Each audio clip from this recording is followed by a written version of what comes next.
Happy New Year, everybody. And for those of you who think I've lost my mind, it is actually the first month of the fiscal year, which is October 2015, that we are, or 2014, that we are targeting 2015 for September. So that's why it's Happy New Year today. So Happy New Year to everybody. Hopefully, if you're in the federal government, you did some good work last month, and we'll talk a little bit about that in a few minutes. I'm Dave Lowe. I'm the CEO of isiFederal, and with us we have Jamie Zell. He's our GSA guru, who we're going to be relying on today talking about GSA stuff. Say hello, Jamie. Good morning, everybody. Hope you're having a good morning, and hope you had a great September. It's always a banner month with the federal government, and as Dave said, we are in the year 2015 as far as the government's concerned, and it's time to get out the plow and move forward and start getting more businesses. They're now on their new budget. That's right. And after all the craziness, we just started all over again. So the numbers that matter most are 351 and 716. And we're going to do this countdown every month, as we always do. And we make sure that everybody keeps focused on what's important. And we'll talk about that in just a minute. Some housekeeping for everybody. If you have any questions, you can open up that panel to the right-hand side, and you can type questions to us. And we can also unmute you if you called in on a phone. We can unmute you, and we can put your if you put your pin in, and we can have dialogue there. So why are you here today? If you open that right hand panel, if you didn't respond to this earlier, tell us why you're here today, and you can do that by opening that panel and just chatting it into the questions for the staff, and we will definitely get to that. Let me open this up. It's been a while since I've done this from a single screen. But it looks like, okay, so I'm going to go, while you're doing that, I'm going to talk about the sponsors, and we'll talk about the other folks that are here. About the sponsors, we do business development in the federal space. That's our job. We found that after folks get a GSA schedule, which we're going to be talking about today, they think that money's going to fall from the sky, and they don't know what to do next, and most of them fail. So we have figured out that there's a significant gap between small businesses and the federal buyers, and the process that small businesses and medium-sized businesses, for that matter, can develop their federal strategy. So we provide business development assistance, and that can start with just getting smart about the marketplace and getting you intelligence about it, providing marketing services to the federal buyers, vehicle development, which we'll be talking about today. One of the vehicles that we recommend is a GSA schedule. We'll be talking about that today. And GSA schedule management and development is what Jamie's all about, where he and we can fast track your GSA schedule submission with a 100% track record. And I'm not going to spend too much time on this today right now, because we're going to dive into that later. We provide dedicated representation into Washington, D.C., the surrounding area, in fact, all over the country now. And if you want a little testimonial about that, isiFederal finds things that we simply can't find on our own. Link Services, Inc. 500, up to $70 million now. Congratulations to them and their pieces. And we provide feet on the street representation, which a lot of companies need in order to be able to build the relationships so that they can capitalize on the federal business. We have tens of millions of dollars in direct and indirect federal sales, and we consistently continue to build that for our clients. So that's kind of what we do. The other folks that we have, I don't know if Sean's here today. I'm going to look real quick to see if he is, because I haven't seen him. And there's a lot of folks here, but I do not see Sean. Merchant card services with level payment, level 3 compliance. Now, this is important if you're in the federal government and you're doing business, because if you have a level 3 compliance, it will reduce your rates, which is a direct increase in your profits. Direct increase in your profits. So as we're moving through this, if you're interested in that, reach out to Revolution Payments. So why are we here today? There's a couple of folks. April from Medicmark. If I learned how to contact within the VA active duty. Great question. Awesome stuff in there. And then Jan, learn how to win some contracts. Jacqueline, gain insight on how to get to see program staff. Great question there. Kelly, help get GSA completed. Kelly, you're here in the right spot. Rob, who's actually a client, sales increased by 20%. Nothing like a little pressure. Lori, to find agencies that no one markets to. Woo, I love it. I love it. Karen Griffith, interested in as much information as possible prior to initiating the first proposal. Super, super, super, super with that. Barath, if I get a strategy of how small companies should target opportunities without agency past performance. Very, very important. Past performance in the federal government is critical, and that's one of the reasons why you got to get through that catch-22 process. Great. Nancy, I've not been able to sell the required $25,000 per year, and I'm being considered for cancellation of my contract. I'm hoping to get some marketing tips. It helps me keep my GSA contract. Hopefully we'll be able to help you there, Nancy, and we'll be talking about some of that as well, because just because you have a GSA schedule doesn't mean you get sales, but you got to have something to get there. Get the doors open from Kurt. Renee, develop other contract vehicles. Great. For Sunny, identify federal buyer and the chance to bid. Awesome. Laurel, identify opportunities within our space and learn more about what they're looking for in proposals. Super. Looking at it from the buyer standpoint. Love it, Laurel. 93% need help with business development of the folks that we've talked about. And in fact, Martin Johnson just popped one in to learn more about winning business. And from Nia, learn strategies to do business smarter and more efficient. Love it. Hopefully we'll be able to address all those needs and give you the opportunity to learn a little bit more about the federal government today and apply some things. Now, we know that the federal government is enormous. It's a $500 billion marketplace, 2.5 million contracts. And I want you to remember that number next time you go to FBO. Open it up and look at how many hit FBO in a given year. It's about 125 to 140,000. Where are the rest of the 2.5 million?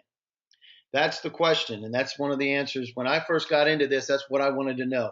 23% are set aside for small businesses. They buy everything all around the world, 85,000 buyers and 470 agencies. They are the number one customer in the world, and that 23%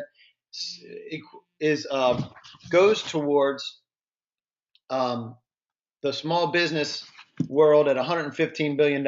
So there's so much money. Why is it so darn hard to get in there and get that money? We're going to be talking about that. And real quick, warnings. The warnings are there's no silver bullet. If anybody comes to you and says, hey, I got this way in and you just got to pay me $1 billion, whatever, and 80% fail when they get into this marketplace, I'm talking about 80% of the GSA schedule holders. These are people that are already getting involved in it in some form or fashion. 80% will fail. There's 24 to 36 months to get traction, even after you get your schedule. If it's fast, easy, and cheap, everybody would be able to do it. Now, I'm not trying to scare you away. I'm trying to set your processes right.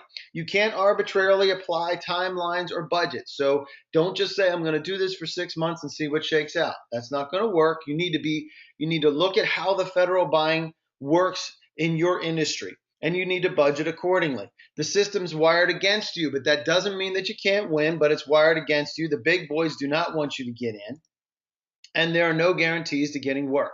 So if anybody's telling you these things, then you should be very suspect about them. If you still want in, we're going to tell you what it takes to win, because now's the time to get ready, get into the marketplace, and get to winning. And we have a free ebook. You can go to isiFederal.com and you can download this. I'm not going to go through all the components of this, but just suffice it to say it's an easy read. It's pretty quick. It gives you a high-level overview as well as some details in the federal government and what you can expect from that. And today we're looking through the 12 steps of this particular book, and we're going to talk about getting smart and preparing and improving your positions to win so that you can get some of those federal contracts. So that's kind of what we're going to be talking about today. And again, the numbers that matter most is 351. They're the days left to fiscal year 2014. I messed that up. That's 2015, and that's actually 2016 for the days left for those. So the numbers that matter most. Why is this important? Why are we talking about September? September just happened. The reason we're talking about September are these spikes are September spending every single year. And the reason why that's important is there's $500 billion that's going to be spent in the next 351 days, but a lot of the new projects are actually going to be spent in September of next year. And we're always concentrating on how we can position ourselves to get to that money. And if you're not in front of key decision makers, you're behind your competition. Your Competitors won a windfall of business in September. They're going to be working those contracts all the way through fiscal year 2015. And if you want to get in there, you better start positioning yourself accordingly. $1 trillion in the next 716 days.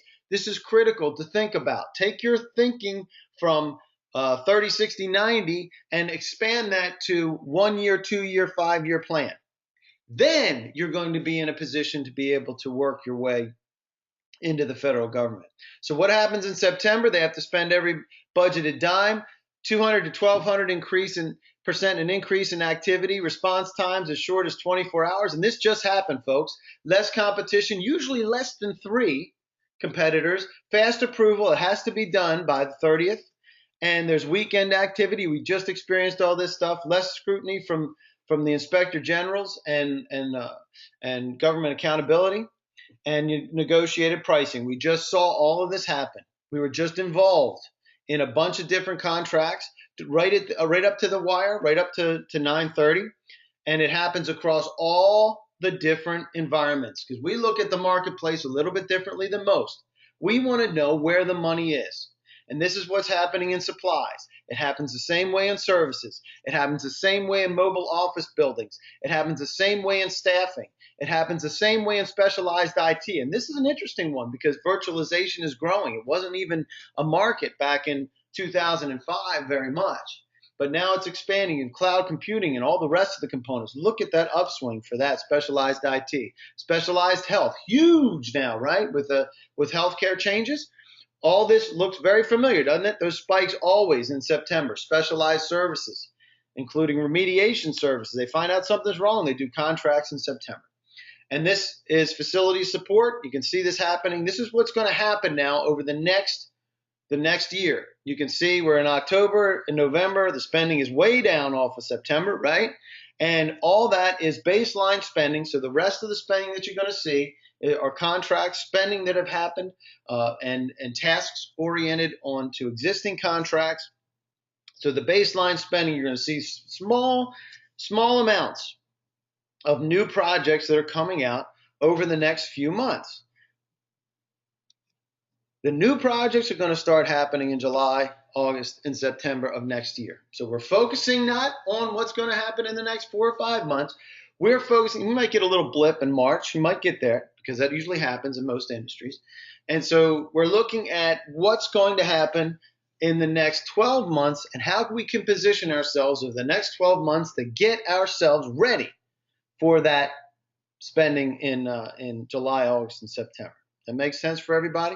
So here's how winners win. If you see that kind of blue and red area down the bottom, blue, yellow, and red area, you'll see if we break this up, this is kind of how things work in the federal space. In October, November, December, and January is blue, but then it kind of heats up in February and March after they pass the budget and after the budget is known and allocated and all that stuff. And then you can start looking at where the sales are. The blue areas, though, are the business development times. These are the times when you get your chance in front of the buyers to build the relationships so that when you get to the times when it starts to heat up, you're a known quantity. You're a trusted and known quantity. And here's how the process works. It looks like this. You do your marketing, you get your introductions, you do your follow-ups, working referrals, follow up again, showing persistence and following up and being a resource and meeting with people and educating the customer and providing sample scopes of work. And finally, we get to the place where we get to respond to the proposals. Hopefully, we've been in the position of crafting that proposal or helping craft it so that when it hits the street, we know that we have had influence on that RFP. And the rule is if you haven't had influence on the RFP, somebody else did. So this is how losers lose. No shock here, folks. No business development, no sales. You can have a GSA schedule, you can have a really good IDIQ, and no business development, no sales. You got to get out there and let people know what's happening. And here's what success looks like. Here's where you have a concerted effort back in, imagine this. You have concerted effort back in 97, worked your way through, and then you see your breakouts. And this is like a little mini breakout, but that's actually really good, and it's September. And then we take a look at the rest of the Septembers, and that's how things work in the federal government. So we're positioning ourselves now.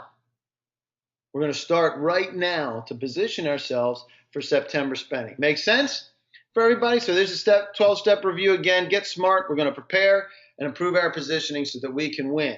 Your job, or our job, if we choose to accept it, is to gain influence to get ahead of the RFP process, leverage those relationships to find winnable opportunities, because people buy from people they like. We've talked about this in the past, and through the next year, we're going to be talking about this, talking about how to develop your capability statement.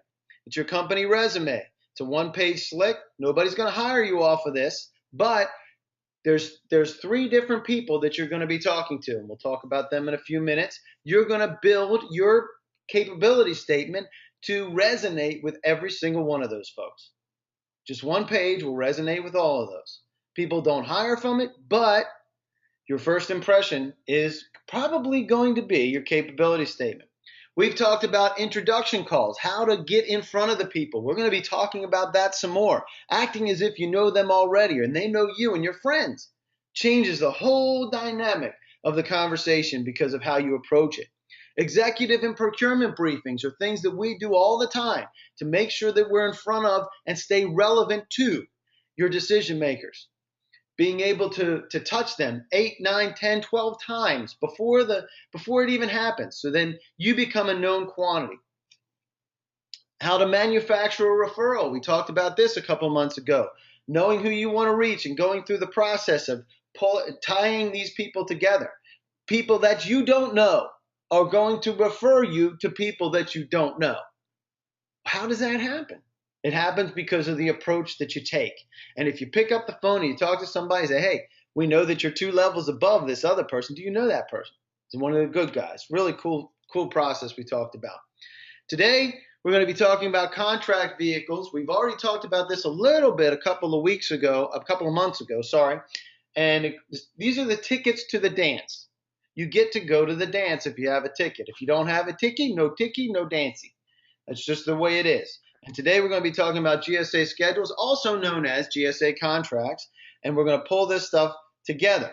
But before we dive into GSA schedules, I want to give you a little bit of background about how you can be smart about the marketplace. The foundation of sales is do the right thing the right way with the right people at the right time. There's a couple of things that you can gain from this right here today, and that is, who are the right people? We already know that the time is going to be September, but for buying, but what is the time for business development? The right time for business development is right now. It's one of the best times. They just got through there. You call them up and say, I don't have any money. Of course you don't. You just spend it all. But you get to be able to build those relationships with the right people. It all revolves around the people. I don't care about opportunities. I don't care about opportunities that hit FBO. I don't care about opportunities that hit eBuy or any other mechanism that you have out there. If you're not in touch with the right people, you're going to lose. So who are the right people? What do they do? How do they make decisions? And what do they need from you? If we can determine what this is, then we can go out after these people. There's 3 primary players in small business procurement, and we call those decision clusters. The key decision clusters involve your project manager, and somebody asked that question before. I don't remember who that is. Jill is also you have a COTAR technical representative is another, or core, and then you have your CO, KO, contracting officer, depending on where they are in the government. So you have these 3 people that come together for a particular project that's good for you. Remember, they all have different roles, different needs, and different buying motives. If you approach them all the same way, you're going to miss it. You're going to miss their buying motives. So let's talk about these buying motives. Your program manager drives the initiative, sometimes from the president on down. They're looking for new ideas. They are influenceable. They're looking how to craft a scope. Who do you think helps them craft the scope of work? You and me. We're the guys that are in there talking to these folks and saying, hey, this is what you want to do. So they're influenceable. You give the requirements and the capabilities. They want to get the job done right. Your job, tie in with the initiatives that's coming down on their head and help them look good. One of those is a job-oriented thing. The other one is a pure D human thing, where you're touching them exactly where they live. So that's That's that part. The technical representative. And these folks kind of bridge the gap between the contracting officers and the program side. They're risk averse. They're not going to really be reaching out for new things. You got to make them really comfortable.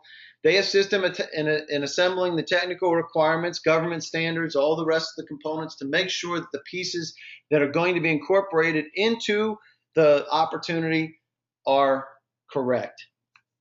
Your job is to help them with the requirements and help them look good. Again, one is the business side, one is pure D, human side. Contracting officers, these are the folks with the money. They're the ones that execute the contract. The less expensive the contract, the more important these people are. Because normally, the less the program people care. If it's a multi-billion-dollar thing, contracting officers don't really play a big role other than executing that really big contract.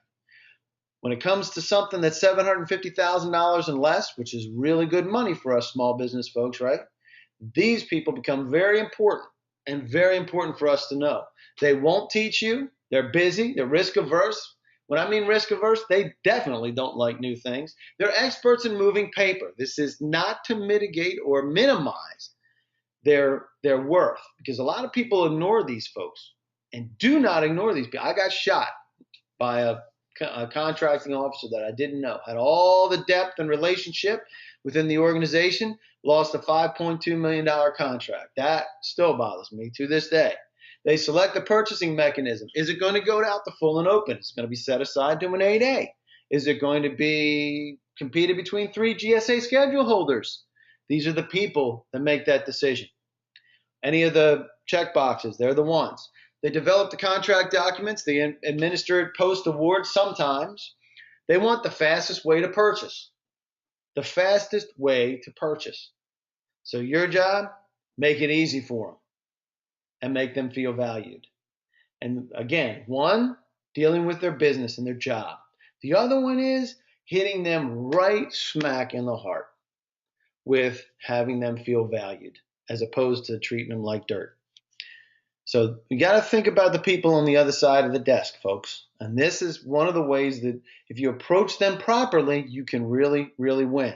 They do want the fastest way to purchase, which is what we're going to be talking about today, specifically. So what do the buyers need? They need political cover. They need technical cover. They need pricing cover. And they need it to be made easy for them. They don't like doing it any more hard. So here we go. Your approach gets you in the door and can provide you with political cover. If you call and talk to their boss's boss and you get in with them, it gives you your political cover, right? That's one way, right? Your technical cover comes from your capabilities. You're good at what you do. You're good at what you do, and you have the ability to be able to present that appropriately, both in person, deliverables, and in your RFP responses. And then your pricing cover comes from your vehicle, whatever contract vehicle you have. And we recommend you get as many as you can possibly get, because some people like some other ones. You got to box it up, put a nice little bow. And if it's a GSA schedule, a BPA or IDIQ, whatever it happens to be, we're talking about contract vehicles today. Today, specifically, we're going to be talking about a GSA schedule. And for that, I'm calling up on Jamie Zell. Jamie, you're going to take us through this next part because you're the resident guru and you made this up. I'll drive it from here, but we'll be talking about GSA schedule. You still there? You betcha, sure am. All right.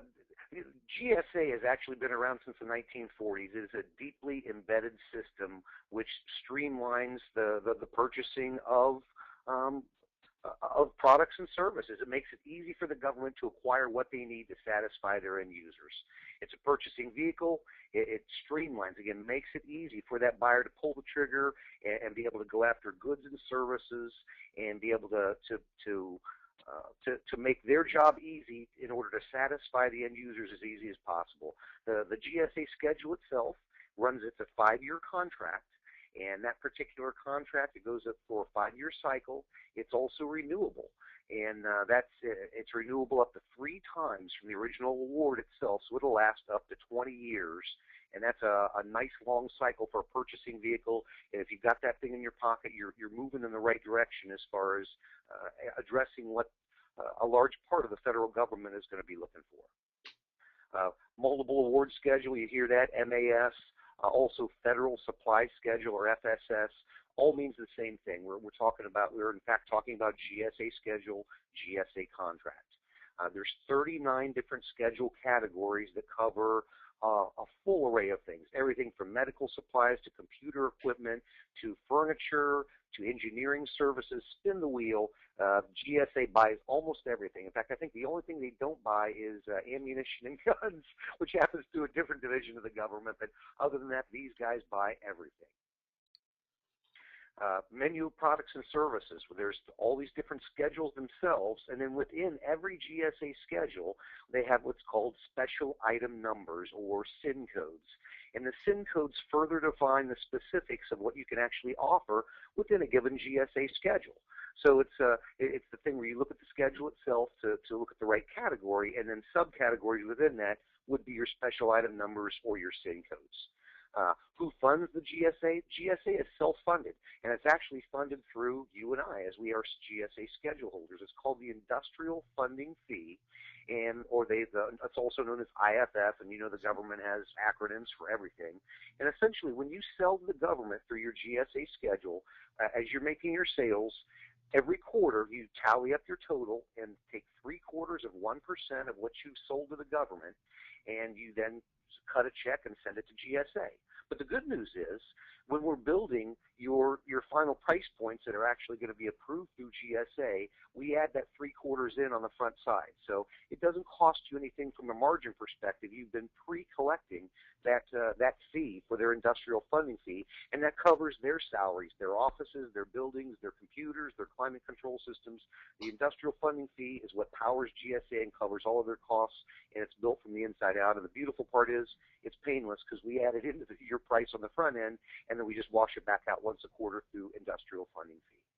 So just to recap, we need to figure out what categories they're working on and working through, and then they provide products and services, and the folks that are on the other side can buy those products and services. It's identified by special item numbers, SIN codes, and we'll talk a little bit more about the profitability in a minute, I think, right? So why do they want one of these bad boys?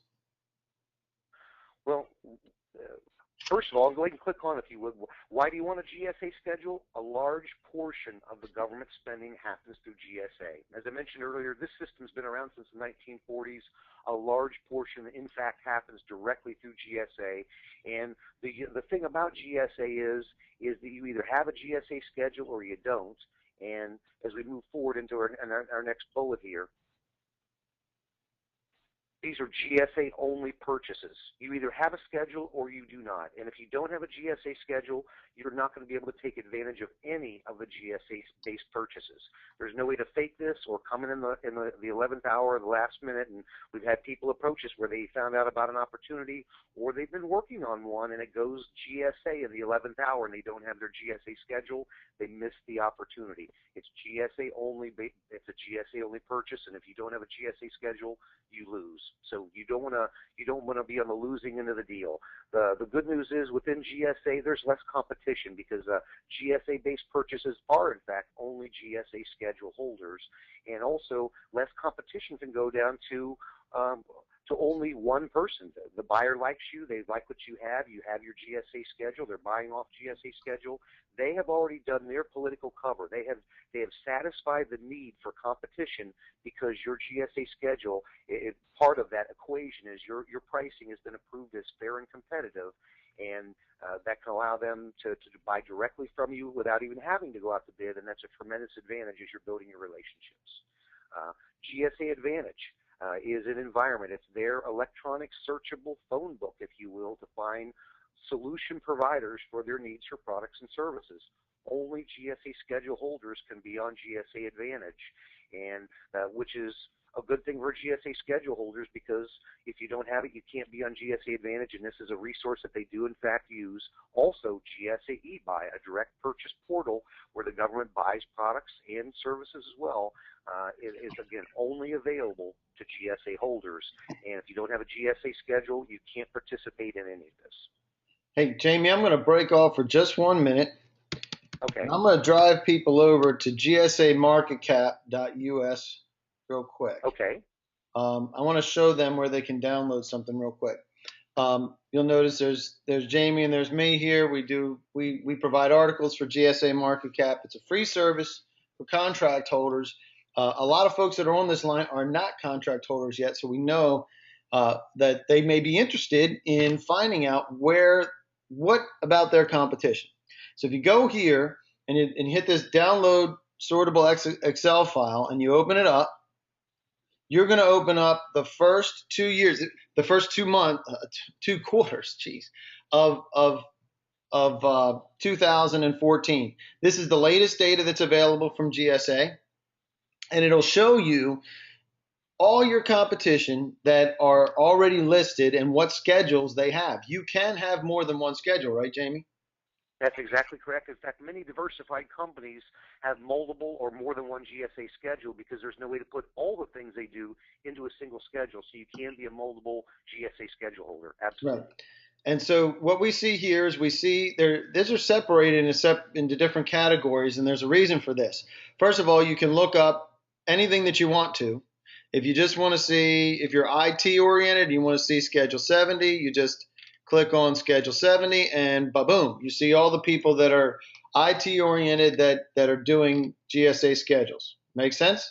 So you can do your competitive research right here to find out whether your competition has GSA schedules. And not only that, probably people that you don't even know who are competitors that do have GSA schedules, and you can see how effective they are.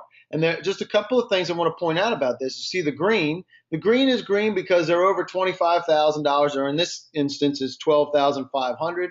It's apportioned over the course of the year to reach that $25,000 minimum. Nancy brought up earlier that she was having trouble. She was in one of the zero categories, no sales. Well, if you don't have any sales, then GSA is going to say, hey, you're not doing your job. You're not going out and getting the business. And so here's where you can see what's happening, and you can see how many of the performing contracts, and this is where it gets amazing. I'm going to zoom in just a little bit here if I can figure this out without causing any trouble. Here we go. Here we have greater than $25,000 per year. There's only 9,900 companies or 9,900 contracts. Some of those are owned by multiple companies, right? So figure there may be like 8,000 companies in here that are getting more than half of the business, right? I mean, they're getting not just more than half, they're getting 17.5 billion of the total sales. That's the categories that they have. So when you start looking at this and you say, hey, this is the kind of thing that you want to be part of, I just wanted to let you know about the information that's coming from GSA Market Cap. You can download that. I'll show you one more time, and you guys can noodle in on your own. GSAMarketCap.us. I'll copy this and I'll put it into the chat for everybody so that you guys can then click on that and you can download that sortable file and you can go check out all of the people that are competitors. All right, I just wanted to break off from that for just a minute, and now we'll get back to our regularly scheduled program. It's pretty amazing the volume of what's getting spent, even though GSA represents just a strong portion, but not all of the federal purchasing that's going on out there. But you start to look at the schedule totals, and it's amazing numbers of what's being spent directly within GSA. Yeah, it is incredible. It is incredible. Real quick, hold on one sec. Let me make sure. Hey, how did you get the data within GSA Market Cap? Came from Martin. Martin, we got the data from GSA Market Cap from GSA. What is it? SSQ data? What is it, Jamie? Yeah, it's you can go directly to it. It's ssq.gsa.gov. And when you go there, you can actually pull your own numbers. It's GSA's own reporting system where they report what they've spent throughout the year. And currently, they're only caught up to the first 2 quarters of 2014. They're yet to post the rest of their numbers for 2014, but it comes directly from that. And it's not a www thing. It would be https ssq.gsa.gov. HTTPS. SSQ dot, it's HTTPS colon Yeah, I got it. forward slash, yeah, there you go. And it's ssq.gsa.gov, and that'll take you right there. Once you land there, too, here's what you'll see. It'll prompt you for information, completely benign. You go there all the time. Clients do, too. It'll ask you for your name, phone number, company name, email address. They don't send you. They don't call you. And then from there, it lets you inside the wall. And then from there, what you want to do is generate a report. And then you have menu choices within the report. You can look at all the schedules, just one schedule itself. You can look at schedules and a breakdown of the SIN codes or special item numbers. It's a nice reporting system. There's the visual right there. If you Yeah. will. So you come here, you click that bottom link, not the top, not the first one, because that won't take you anywhere. But you go to HTTPS, and then you go to create report, and then you can do this without filling out your information. But what we looked at is generating a report and you can do this by 2010, 11, all the way through 14, the past 5 years. So what we do now, what's interesting about that is if you remember, if you pop in, let's go back and do an overall,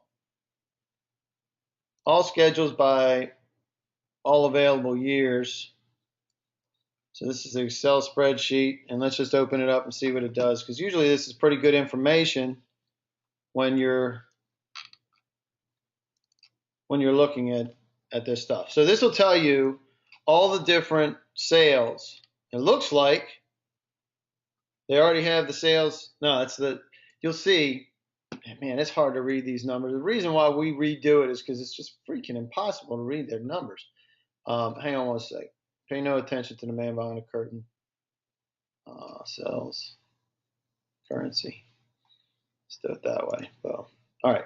So now you can see the kind of sales that are happening in each one of these, and it's kind of we know Schedule 70 is our IT. So IT purchases almost $15 billion off of GSA Schedule 70 alone. So that's if you go down and you look at the totals per year, that's almost half. Almost half of the spending is on IT Schedule 70. So if you look at it and you say, well, Dave, you said it's $500 billion market. That's right. And you look at how much money is spent and how much is, well, why is it so little for GSA? There's a lot of money in GSA, especially for new contracts and new opportunities, but that's not the bulk of the spending. And the reason why it's important to know is that there's other contract vehicles outside of this. But GSA is kind of like your first step, because you can't just jump in and say, hey, I'm going to go after that $10 billion IDIQ. And they're going to, why? Why should we let you even in? They're not going to let you in. You don't even know how to respond to that.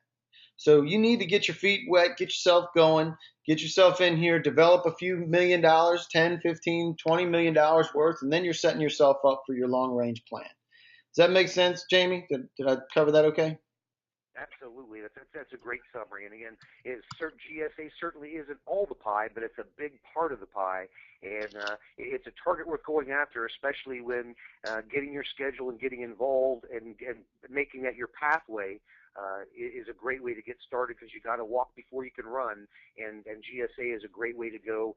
Anytime, any way you slice it, but it's really good because we talked about GSA only based opportunities earlier, where if you don't have a GSA schedule, you just lose, but you use your GSA in other areas. Well, you use it all the time anyway with any federal buyer, because what a GSA schedule means to all federal buyers is, hold on, I'm coming. there you go, that your company's approved. And again, you could be talking to a buyer that doesn't buy off GSA at all. Maybe they buy off Navy Seaport, maybe they buy off NASA Soup or some other environment. But if you're approaching them and you have your GSA schedule, they know that your company has been through an approval process. You have been vetted, and that your company is safe to do business with. It's very important as you come into this. Company is stable, safe, that you've got good past performance, and past performance is very, very critical. And just by having your GSA schedule, you are proving good past performance. An interesting side note, we've had companies that actually selling both into the federal sector as well as corporate and or colleges and universities. And oftentimes, and they're sitting there talking to a college buyer, and they get asked if they have their GSA schedule. And that college doesn't buy off GSA, but they know if you're sitting there and you have your GSA schedule, they know these things about you right off the bat. Well, you're safe, you're stable, you've got good past performance. and to piggyback on that, GSA schedule numbers are already pre-vetted. And the reason why they can do that is you already have a pre-established contract vehicle, and many state, local education buyers can utilize those numbers as pre-competed numbers. So if that's the case, you think about this now. Your BPAs that you can get directly with the VA. Somebody was asking about the VA earlier, and going directly to the VA. You can go directly to the VA with GSA numbers, and those numbers are pre-competed, and you can develop a BPA based on your GSA numbers. So you don't have to do any additional work. You can get your own BPA for $1 million, $2 million, $5 million cap, and 10 million. Some of them are even larger than that. Most of them are in that range. But then you have a separate vehicle where they don't even have to let anybody know that it's there, but they're using your GSA numbers, even if they're not using your GSA schedule as the vehicle. I know it gets complicated and all that stuff, but there you go. And so give us a little bit more about what it means to the federal buyers when it comes to TAA compliance. Well, all of your products, either as a raw component product or an assembled final component, are TAA compliant, Trade Act Agreement compliant, and that is very important within the federal government. And there's more information about TAA compliance right on our website in the GSA section. You can read all about that. Also, see there's a map to show the countries that are in fact TAA compliant. But it's very important that as you're supplying products or assembled solutions, that you're in fact TAA compliant, and you've already proven that as part of the GSA process, and that any federal buyer already knows that, as well as knowing that your pricing has already been pre-negotiated and is approved as fair and competitive. And again, that allows them to know that when you come to them with your solutions and your pricing, that they're dealing with somebody who's already polished, who's already been through the approval process, who already has compliant products, approved pricing. And again, can't say enough about good past performance. That's a huge mark. When you have your GSA schedule, you want to put it on your website, your business cards, your literature. Let everybody know you have a GSA schedule. Use it as a tool and wear it like a badge of honor. Now, how do you get a GSA schedule? Let's go ahead and march forward. It's an application approval process where you put together information about your company, financial information, core company information, also technical information about what you're providing, and you need to look at all of the schedules and identify what is the best schedule or schedules for what your company is going to be best matched up to. You need to then download the latest solicitation, which you can pull directly from GSA. And by solicitation, that would be the solicitation for the specific schedule or schedules you'll be targeting going after. And some of those, real quick, some of those are not open. Some of those you have to wait for an on-ramp period. And some of those are open all the time. Like Schedule 70 is open all the time. Yeah. And most are open, but there are a couple that are closed to new offers. And we can, if you need to know details about that, we can certainly discuss that offline. Certainly get with me and we can talk about where you fit in the industry and to make sure that we've got a green light on the on-ramp to get you your GSA schedule. But most of the schedules are open, but there are a couple that are closed that are still out there in the lineup. And the ones that are already inside are inside and the door's locked for the moment, but most of the schedules are open. So from the latest solicitation, you construct a master set of documentation. It's information about your company, there's financials you have to do, and there is information about what your offering is going to be as far as technical, any technical capabilities or things that you're bringing to the table that would be as part of the technical portion of the three components within your master set of documentation. Goes off to GSA, and then sits, and usually the longest part of getting a schedule is the waiting game once it's in their hands, but then it comes up for review. And a procurement officer, also known as a PCO, will be pulling up and reviewing the master set of documentation about you and your company. There'll be a clarification stage, And then also as part of where there are any additional questions, they may need additional invoice samples to substantiate things.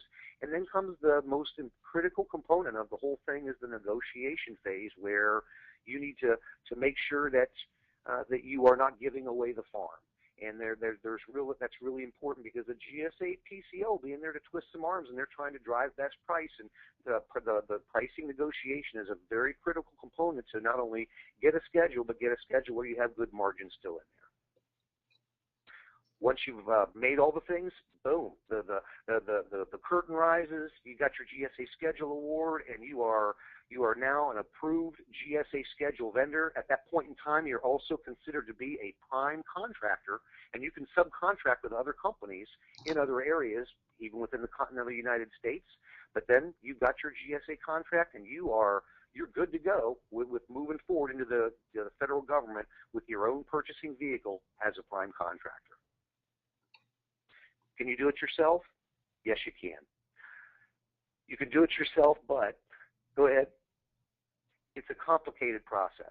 You know, you could do your own root canal too, but we recommend using a dentist for things like that. And it's important to know that most of the people who try this on their own fail. And it's not because they're not smart. They don't know the lay of the land.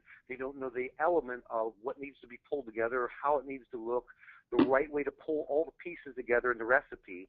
And GSA is not there to educate you.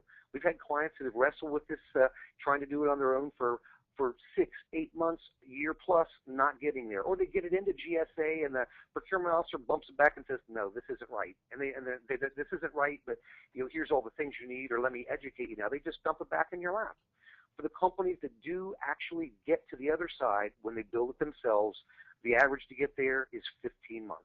From when they first pick up the pen and download the latest solicitation to when they've got their schedule awarded, it takes 15 months as an average, in some cases longer. And it's, again, not an easy thing to do on your own. You can get there, but, again, that's a long time to get to the other thing. And most of the people lose money because during the arm-twisting process of negotiations, they shaved too thin, not knowing how to deal with the procurement officer or the PCO at GSA. They end up with overly thin margins, and it's not as profitable as it should be as you're selling then into the federal government with your GSA schedule. And I'm going to piggyback on this for just a minute. This is critical, because you go through the process, you do all you're doing, and then you put your prices up there. You cannot sell anything higher at a higher price. You cannot. But you can always discount off of your GSA numbers if you want to. So what we want to do is make sure your GSA numbers are high enough to be able to get on contract. And if they want to buy from you, boom, great, you can use those prices. But if you want to discount off of those prices, you can do that too. You can do sales, you can do all kinds of things, but you can't go above it. So if you put something in there, we've done this for several different people where they said, okay, we want to go thin on this. And I'm like, I don't know if you should go thin on this, because somebody's always going to beat your price. They may even use it as a loss leader. I think it's crazy if you put something in as a loss leader, but that's just me. Agreed. I don't want to be a loss leader on your GSA schedule. I want you to be able to be profitable on everything that you do on your GSA schedule. So anyway, we can talk about that a little bit more on another time. I just wanted to pop that in there. So tell us about the kind of help that we provide as well as others, but we can talk about the professional help that's out there. Absolutely. The best way to get your schedule is, in fact, to use professional help. It doesn't cost that much. On the lower end of the scale, $4,000, getting a little squeaky on the top end, and we've seen the schedules as high as $25,200. And again, I will tell you this: the process itself is the same. Whether you spend $4,000 or whether you spend $25,000 to schedule, when it's all said and done and the dust settles, it's the same schedule with the same capabilities, no more, no less. So you can spend a lot more to get it done, but you don't have to. A huge advantage here. You're talking 4 to 6 months to get a schedule versus 12 to 18 months from when you say, hey, I want a GSA schedule, to when you're holding one in hand and using that tool. And even if you're on the longer side of a typical equation with professional help, and you got your schedule in 6 months versus 12 to 18, how much business could you be winning, or how much business did you just lose by taking the long route to get there? So it makes good sense to get yourself there and have that credential right away. When we're doing your GSA schedule, we guarantee the award of the schedule. I've been at this now, actually in this month, 13 years, and actually Jenny is our senior writer at isiFederal. Her and I have been working together now 11 years, and we guarantee the award, and we have never missed. And that's a really important thing, is to engage with a solution provider to make sure and get you where you need to be. Really important too. You may have out-of-pocket costs, which is not that high this year, but the whole thing is tax deductible. You turn right around and you write it off next year's taxes under professional expenses, and the cost itself washes. The important thing too, again, you're coming to this with an experienced team player. You're protecting your margins. You're not cutting it to the bone, so that you have nowhere to go after that. You can do sales. You'll have flexibility. You have profitable business with your GSA schedule. That's critical. That's important, because you can look at those high sales numbers, but if you don't have margin in there, then you're just shuffling stuff from A to B, and the margin is very, very important to make sure you're putting good numbers on the bottom line. All right, let's I'd like to open up for any questions. Yeah, let's get to some questions here. Let's see what we have. One sec. I'm going to scroll this down. As a GSA schedule holder, may we act as the prime and sub companies that do not have a GSA contract? So, yes, absolutely. Yes. So the question is, if you're a GSA schedule holder, can you act as the prime and then have people that don't have GSA sub to you? Yes. Absolutely. And let's say, as an example, you do security solutions, let's just say, and maybe you're in New York and you've got an opportunity in Montana. Maybe it's a Parks and Recreation office. They need an installation done. You can subcontract through a local company to do your installation. You're on the front end of this. You're also responsible. Let me add that as well. You're gathering the money. You're orchestrating the deal. They go out as a subcontractor on your behalf, do the installation. Once it's all said and done, then you're showing up on the backside with your buyer and your end users within the federal government, and that's the act of subcontracting. It's a beautiful equation, because it allows you to use other resources elsewhere that maybe make it even more profitable for you to be able to do business and not have to forego expensive travel costs, especially when there's heavy equipment involved.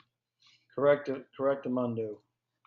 All right. Can we get a copy of the presentation? Yes, you can. In fact, we can provide that as part of a follow-up email to this. And also, we will be putting this up on YouTube, as we normally do, as long as it records right, because every once in a while there's a glitch, but it should work. So we'll do that. How much does it cost for us to do it? That's a great question. In fact, we'll go right into that right now. Tell us about the costs associated for us and what it includes, Jamie. Let me go right to the bottom line.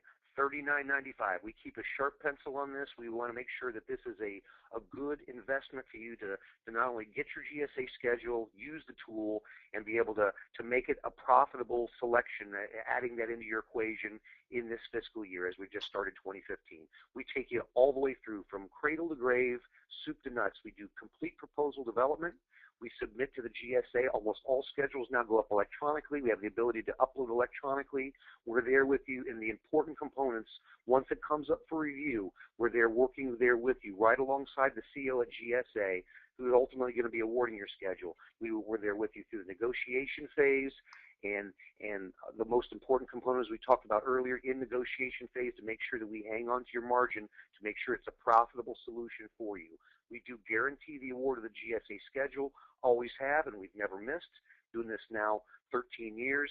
We also, on the backside of your GSA contract award, we upload your offering to gsaadvantage.gov. Again, that is their electronic searchable phone book to look for products and services, and only schedule holders can be on GSA Advantage. And then we also register you on GSA eBuy, which GSA eBuy is again a purchasing flow portal only available to GSA schedule holders. And as a GSA schedule holder, that's an included service solution that we do just to take you to make sure that you, when the dust all settles, you've got your GSA schedule, you're up on GSA Advantage, and you're also registered on GSA eBuy, which is a very, very important component to that. Tell us a little bit about GSA eBuy, Jamie. How does that work? When they put something out, and the same thing with GSA Advantage, just so that they have an understanding of what that means.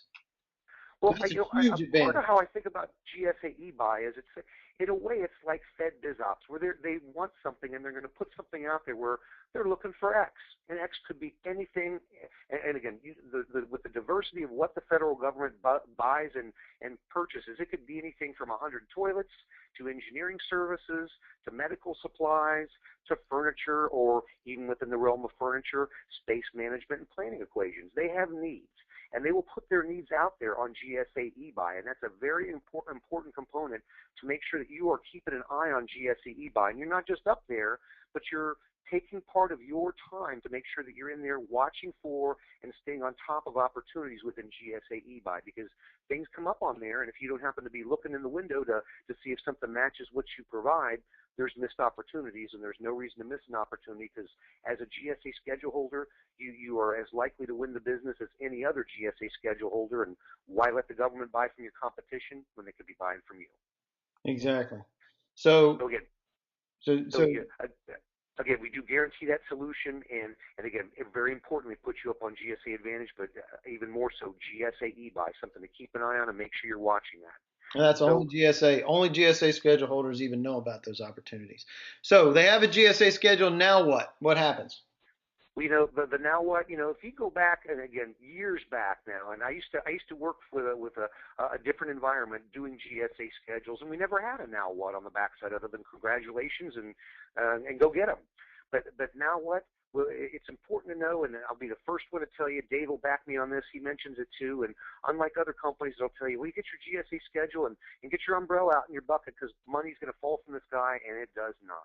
Money doesn't fall from the sky, and you don't show up in somebody's lobby and say, hey, I got my GSA schedule for whatever, medical supplies, and they're meeting you with a big sloppy kiss and saying, where you been all my life?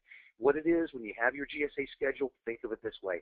It's a license to fish, and now you got to go fishing. You got to go find the right people who are looking for what you provide, be it products, services, or whatever. You got to find the fish, and that's the who, as far as the people who are buying what you sell. You got to make those connections in order to make that happen right. You need good bait.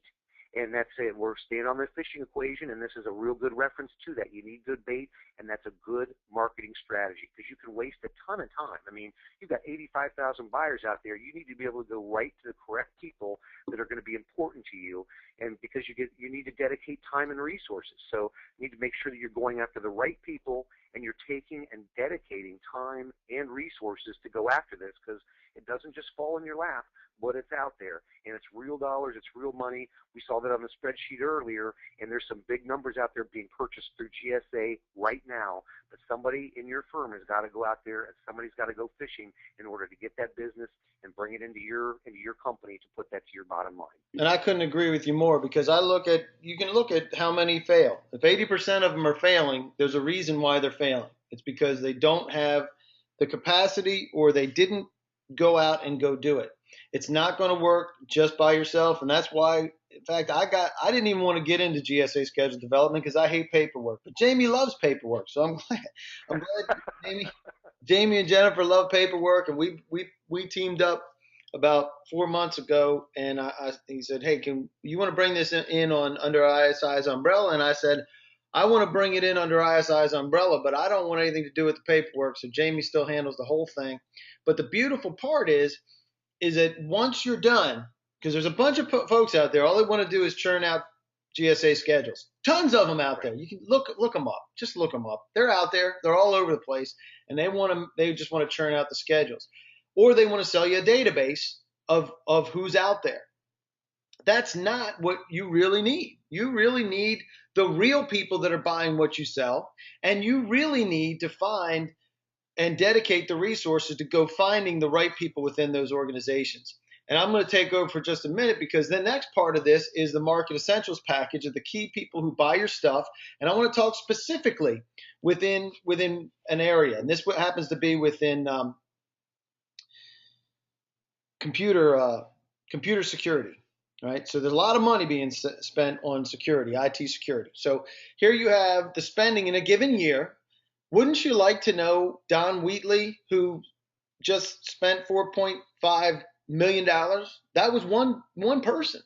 And another person, Matthew Butcher, spent 1.7 million, almost 1.8. These are the folks that are most important to the people that are selling IT security. So getting down to the level of the people that are buying and the ones that are buying the ones that you can win, because you can't go out and win $1 million contract right out of the gate, most likely. You might be able to, but you're not going to win a $10 million one. So the other piece is, what are your competitors doing? How are they operating in the space? And the same thing applies here. What if we could tell you who is buying from your competition, how much they spent, and what are the agencies? So no, somebody mentioned this earlier about agencies that not everybody knows about. Well, how about the Bureau of Land Management? Did you know about them before I just said it? Probably not. I know I didn't until I started looking into it. Yet $1.6 million, and we get the phone numbers and email addresses. So now we can develop a strategy around your competition and go after that. So we can find the under the radar contracts, because you'll find that a lot of times most of these are not competed on FBO and not even on GSA. They're not even competed that way. They're competed between just a few. So we give you a breakdown of the agency spending, the primes in their contracts, and recommended action steps. This is 90% of your federal strategy for 2015. We roll this up, we put it in a market essentials package, we do a review, and we tell you, here's what we see. What do you think? What do you think? And the next thing you know, we know about what's happening in the marketplace, and you know how it's being applied for you, so that you have a strategy to go out after those folks. And that's regularly $4,500, and you can save $505. That's the webinar special here. Now, I will say this. The Market Essentials package is not just for people that are getting into the market. They're for people that are also already in the federal marketplace. Let's take a look at William Scotsman. If you're not familiar with them, they do trailers and mobile office buildings. They're already $80 million federal sales. So they got it going on. They have dedicated salespeople that are going after the federal market. They have a solid strategy in all the major databases. GovWin from Deltek. They have Centurion. They have, what's the other? Onvia. And a whole bunch of other things that they're monitoring. So they have all these different databases. This is different. We're not looking for opportunities. We're looking for the people behind the opportunities, so we can develop the relationship with the people, so that when the opportunities come out, we either know about it beforehand or we helped craft it. So this is the best intelligence we have seen, 100% clarity into the market. They changed their whole strategy around the market because of the intelligence that we did. So that's our process. You can check it out on isiFederal.com. Just go to go to services, drop down, look at the market, and it tells you what you get and how it works. You can just view those and kind of noodle in on that. And as you can see, it's $4,500 there. We have another piece that we add on for starting your marketing. We can do all the marketing all the way to knocking on the doors and all those pieces. We do all those. This is the Market Essentials package that you get for $39.95. A little bit more, again, we said earlier about Link and the Inc. 500. With it, what we found, they simply can't find on their own, and you can check all those pieces out. So the webinar special today, since we've been talking about GSA schedules, $39.95 and another $39.95. We can pull both of those together for $74.95, and you get the whole enchilada. You get the GSA schedule plus the marketing essentials. I always recommend that you are, in your mind, you're looking at both, and you're saying, okay, I'm going to get the schedule. That's going to take me a while, but if I know who the people are, I can start reaching out to them, so that when I get my schedule in January or February, we know that we're already ahead and say, hey, we're getting our schedule. Just want to let you know who we were. And here are the people that are most important that are in your marketing essentials package. Does that make sense to everybody? This is the way that we go to the marketplace. $500 billion in the next 351 days, $1 trillion in the next 716 days. GSA schedule is one way to do that. If you are not, here's the guarantee. If you're not doing your business development and you don't start, you're not going to win anything this coming September. It doesn't matter what you do. If you're not doing your business development, you're not going to get the sales. So the reality check is your competition is already there. They just did a windfall of work, cashing your tax dollars. If this doesn't drive you nuts, I can't help you. Cashing your tax dollars and putting it in their bank account. They have experience. They're doing it right this minute. They're in there. They're meeting with the federal government and actually executing on contracts that they won right now. And if you don't get in and be a disruptor over the course of the next several months, they will be winning again. You have got to get in and get moving there. So here you go with the webinar special. Next webinar is going to be November 19th. November 11th. I'm not even reading right. At 11 a.m. We're going to be talking about planning for 2015, dedicating resources, and we're going to be talking about disrupting the current marketplace. You're going to become a disruptor into the federal marketplace, and we're going to show you how to do that. You can download the free ebook. Go to isiFederal.com. Doesn't cost you a thing. And we'll be glad to talk to you about that too. If you haven't checked out Revolution Payment Systems, they can drop your rates below 1.5%. And anybody that's taking credit cards knows what that means. That's bottom line money. I know with my credit cards, I know what I pay, and I'm not paying 1.5%. And most of you aren't either. That's because I'm not doing business with the government. I'm doing with the folks in the commercial market. But it is lower, and they can lower the rates. So there you go. Thanks for joining us. We appreciate your being there. We went over by a few minutes. We're working on a new process. We're going to trim this down much further as far as the time goes. If you have any more questions, feel free to reach out. Shoot me an email. I'm actually on vacation until tomorrow, but I did this because this is one of the things that we do all the time, and I don't want to lose continuity. And Jamie's information is right there for you to reach out for GSA development and also management. If you already have a GSA schedule, we can help you out there, and Sean Jones and the Revolution Payment System. Again, we appreciate you being here. Thanks for everything. I'll get to the rest of your questions and we'll answer those. I'll send out an email with those because I know we're over. And we really appreciate you being here, and we look forward to next month and you joining us. Jamie, you want to have any final comments? By all means, folks, feel free to give a call with any kind of questions about some of the things that we went over operationally. Questions in general, we are here to help. We want to make a successful new 2015 for you with the federal government. There's money out there. Let's go out there and win the opportunities.